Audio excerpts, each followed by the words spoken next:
You say whatever you need. Hello, Mr. Pez's class. Welcome back to the Tom Morris Show.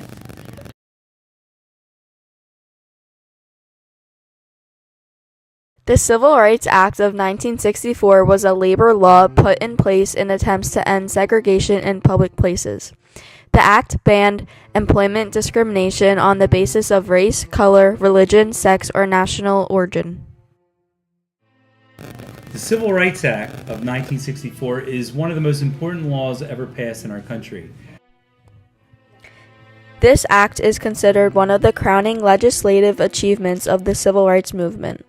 It is often referred to as the most important U.S. law regarding civil rights since the Reconstruction era, which stretched from 1865 to 1877, and is a hallmark of the American civil rights movement. This Civil Rights Act was signed into law by President Lyndon Johnson, who was the former President John F. Kennedy's successor, on July 2, 1964. Fun fact: President Lyndon B. Johnson signed the Civil Rights Act of 1964 with at least 75 pens. President John F. Kennedy proposed the initial Civil Rights Act, and he understood and recognized that people of color deserved the full equality they were demanding. Martin Luther King Jr. was a well-known civil rights leader and activist who had a great deal of influence on American society in the 1950s and 1960s. In August of 1963, Martin Luther King gave his famous I Have a Dream speech, in which he basically shared with Americans his vision of an America where people would not be judged by the color of their skin, but by the content of their character. 4 little girls were murdered in Birmingham, Alabama, just before they were preparing for choir practice, all because their church was the staging place for many of Dr. Martin Luther King's marches.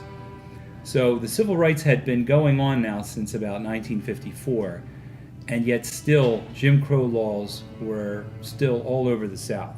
Black people were still treated as second-class citizens.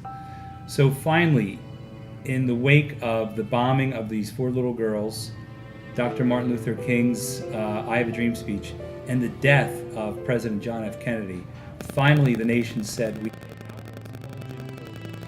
Following the assassination of President John F. Kennedy, who had proposed the legislation, it was strongly advocated by his successor, Lyndon B. Johnson. The goals of this movement were freedom from discrimination, equal opportunity in employment, education and housing, the right to vote, and equal access to public facilities. And gives African Americans equal protection under the law. So after a long filibuster by Southern Democrats to block this law, finally Lyndon Johnson was able to get it passed and signed into law, a law which outlawed all Jim Crow laws in our society.